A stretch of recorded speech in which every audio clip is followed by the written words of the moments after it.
पवार यांना पत्रकार परिषद घेऊ नये असं सांगितलं गेलं असं रोहित पवारांनी म्हटलं. तर माझ्यावर कोणताही दबाव नाही, पुढच्या आठवड्यामध्ये पत्रकार परिषद घेणार असं जय पवार यांनी म्हटले.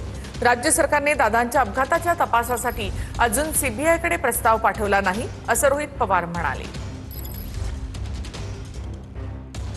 जय पवारांना या बाबतीतली प्रेस कॉन्फरन्स घ्यायची होती, पण त्यांना प्रेस कॉन्फरन्स घेऊ नये असं कुठेतरी तिथं सांगण्यात आलं असं मला कळतंय. त्यांच्या पक्षातल्या लोकांनी, त्यांच्या पक्षातल्या नेत्यांनी सांगितलं का भाजपच्या नेत्यांनी सांगितलं हे अजूनपर्यंत तिथं त्या ठिकाणी स्पष्ट नाही.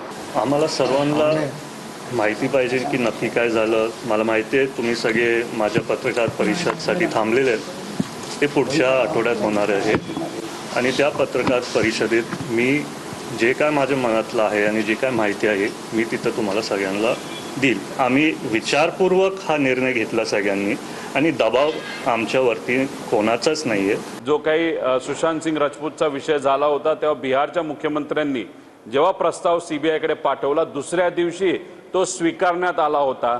पण अजितदादांचा प्रस्ताव सांगण्यानुसार मी मुख्यमंत्री कार्यालयाचे सांगितलेलं आम्ही पाठवलेला आहे. 26 दिवस झाले पण या मराठी माणसाला न्याय देण्यासाठी अजूनपर्यंत तो प्रस्ताव जर पाठवला असेल तो सीबीआयने तो स्वीकारला नाही. पण आम्हाला जी माहिती कळते महाराष्ट्र राज्याच्या सरकारने अजूनपर्यंत सीबीआयकडे अजितदादांच्या क्रिमिनल इन्व्हेस्टिगेशनचा प्रस्ताव हा पाठवलेला नाही. आम्हाला पण वाटतं सीबीआय इन्क्वायरी व्हायला पाहिजे. मी बोलतोय तुम्हाला, मी परत विनंती करतोय पुढच्या आठवड्यापर्यंत थांबवा. मी बाकीचं सगळं माहिती तुम्हाला